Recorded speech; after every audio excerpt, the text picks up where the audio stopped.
Assalamualaikum warahmatullahi wabarakatuh.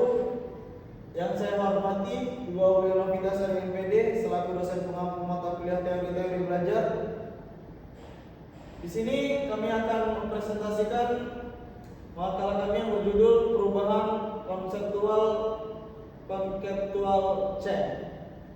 Oke, untuk presentator pertama kepada rekan saya Henny, silakan.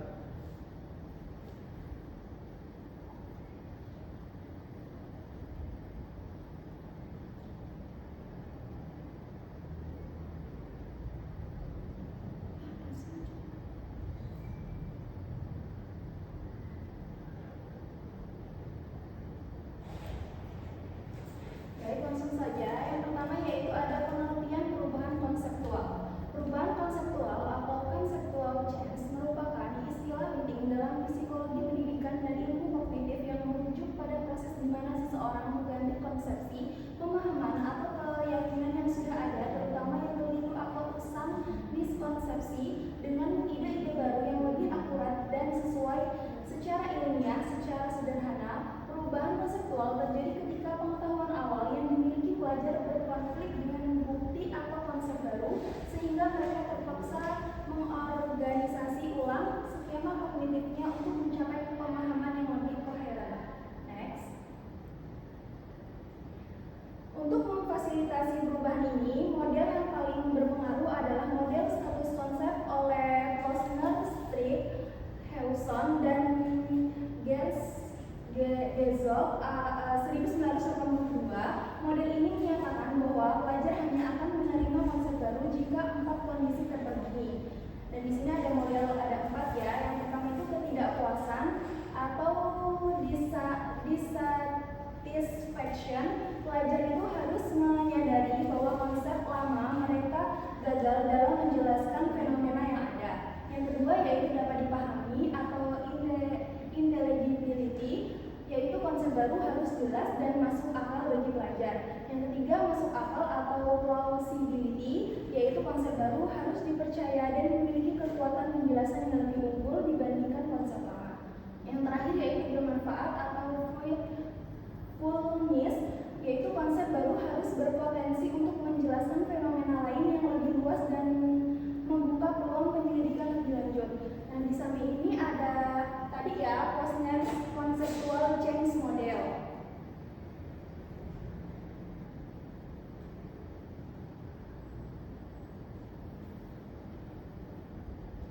Di sini ada kondisi, terus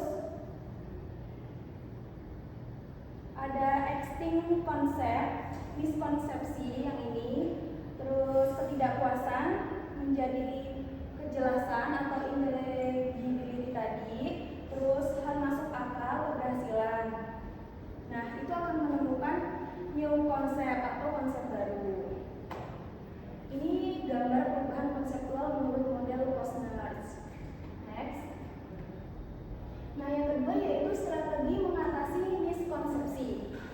Miskonsepsi sendiri itu merupakan representasi mental yang tidak konsisten atau bertentangan dengan pemahaman ilmiah yang diterima, menjadikannya hambatan epistemologis signifikan dalam proses pembelajaran yang bermakna. Berbagai strategi pengajaran telah dikembangkan untuk mendorong restrukturisasi pemahaman ini. Di antaranya yang pertama, konflik kognitif atau kognitif konflik, yaitu strategi ini berfokus pada penciptaan kondisi di mana siswa menghadapi situasi atau data yang secara eksplisit menunjukkan bahwa konsep lama mereka tidak memadai atau bertentangan dengan realitas. Metode ini seringkali diimplementasikan melalui demonstrasi mengejutkan, yaitu melakukan eksperimen yang hasilnya sangat berlawanan dengan prediksi awal siswa berdasarkan miskonsepsi mereka.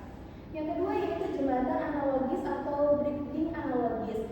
Strategi ini memanfaatkan serangkaian analogi yang familiar dan mudah diterima atau jembatan untuk menghubungkan konsep awal siswa yang sudah dengan konsep ilmiah yang benar. Lanjut. Yang ketiga yaitu pemetaan konsep dan tracking. Penggunaan peta konsep membantu siswa memvisualisasi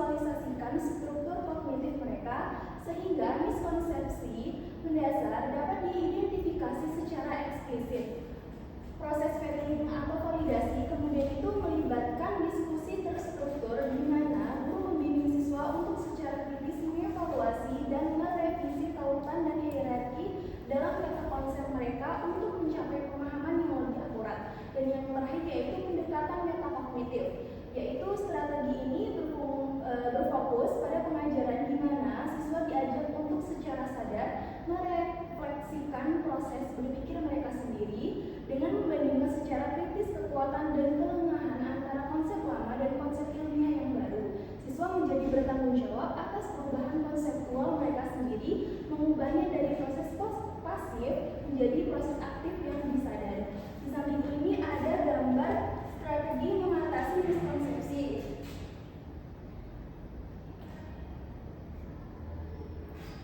Yaitu dimulai dari konflik dulu atau permasalahan konflik kognitif, terus menjembatani atau triptik analogis, menjembatani analogi, terus pemetaan konsep.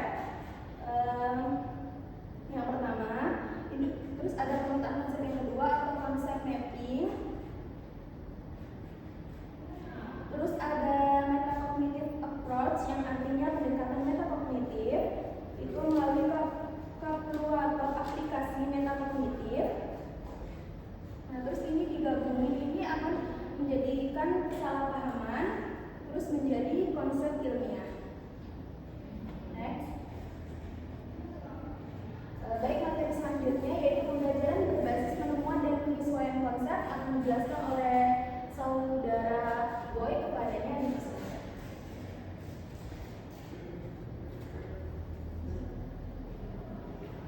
Oke, baik, di sini saya akan menjelaskan tentang pembelajaran berbasis penemuan dan penyesuaian konsep.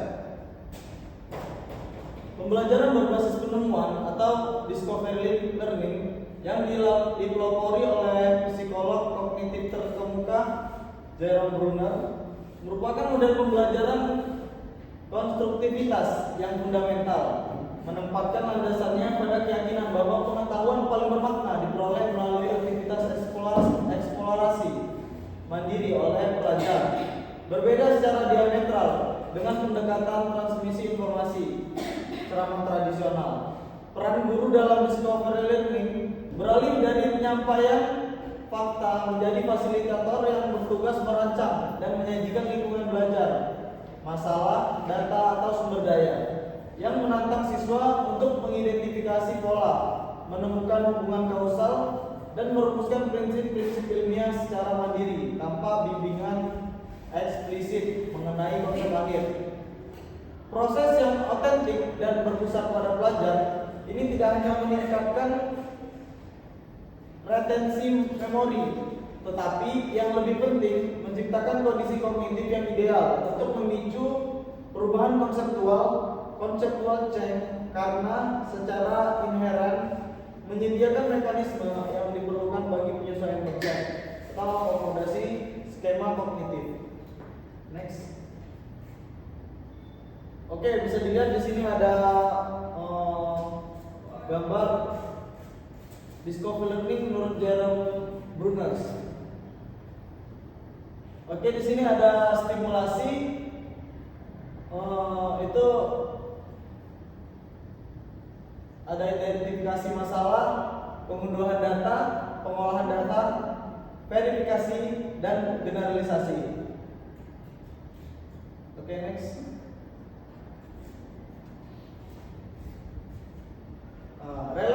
Relevansi utama discovery learning dalam konteks mengatasi miskonsepsi terletak pada kemampuannya yang unik untuk secara efektif menciptakan ketidakpuasan, yaitu kondisi kritis pertama yang diperlukan bagi terjadinya perubahan konseptual berdasarkan model status konsep Posner dan rekan-rekan.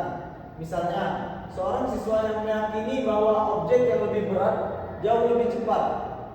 Miskonsepsi Aristotelian akan menghadapi konflik kognitif yang kuat ketika eksperimen menjatuhkan dua objek dengan massa berbeda, menghasilkan waktu yang hampir bersamaan.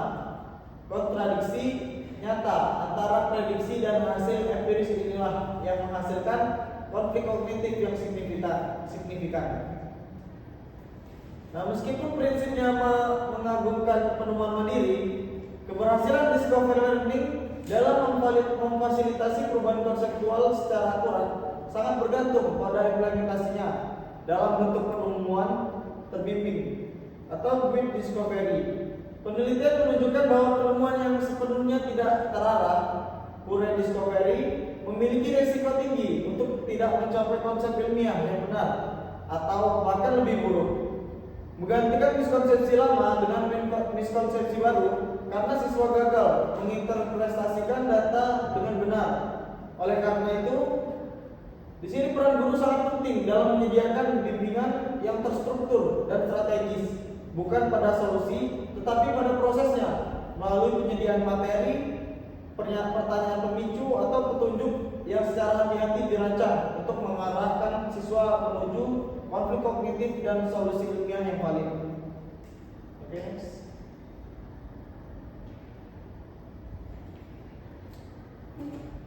Oke, baik. Di sini kami akan membacakan kesimpulan. Jadi kesimpulan dari materi ini, perubahan konseptual atau konseptual change adalah inti dari pembelajaran bermakna, di mana proses restrukturisasi kognitif yang mendalam menjadi menggantikan miskonsepsi atau pengetahuan awal yang keliru dengan konsep ilmiah yang lebih akurat. Nah, proses ini lebih jauh melampaui sekedar akumulasi data fakta, melainkan memerlukan penataan ulang skema kognitif. Keberhasilan perubahan konseptual sangat bergantung pada terpenuhinya 4 kondisi kunci yang diusung oleh model status konsep Posner dan rekan-rekan. Yang pertama itu ada ketidakpuasan dissatisfaction terhadap konsep lama. Yang kedua itu dapat dipahami, intelligibility dari konsep baru. Yang ketiga itu masuk akal atau plausibility yang menunjukkan kekuatan penjelasan konsep baru. Yang keempat itu bermanfaat, fruitfulness yang menjadikan potensi aplikasi yang lebih luas. Nah, untuk mengatasi miskonsepsi yang resisten dan memfasilitasi perubahan ini diperlukan strategi pembelajaran yang aktif dan disengaja. Seperti yang pertama itu ada konflik kognitif atau kognitif konflik yang secara ekspresif membenturkan prediksi siswa dengan bukti empiris. Yang kedua itu ada jembatan analogis atau bridging analogis yang berfungsi sebagai penghubung bertahap antara konsepsi lama dengan konsepsi ilmiah.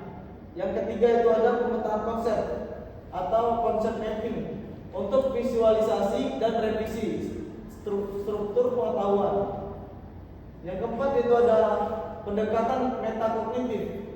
Nah, untuk mendorong refleksi sadar terhadap proses berpikir. Oke, selain itu model pembelajaran konstruksivitas seperti pembelajaran berbasis penemuan atau discovery learning, terutama dalam bentuk penemuan terbimbing with discovery, terbukti efektif. Model ini secara unik menciptakan kondisi ketidakpuasan melalui eksplorisasi dan pengujian hipotesis mandiri, memaksa siswa mengalami konflik kognitif antara hasil eksperimen dan miskonsepsi awal mereka, sehingga memicu proses penyesuaian konsep, akomodasi yang substansial dan tahan lama.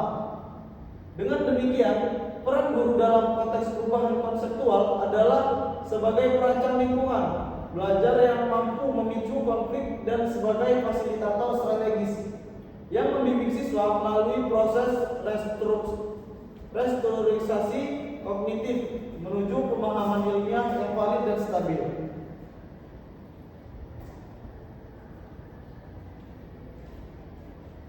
Oke, baik, mungkin hanya itu yang bisa kami sampaikan. Jika ada kesalahan kami mohon maaf. Kami akhiri. Assalamualaikum warahmatullahi wabarakatuh.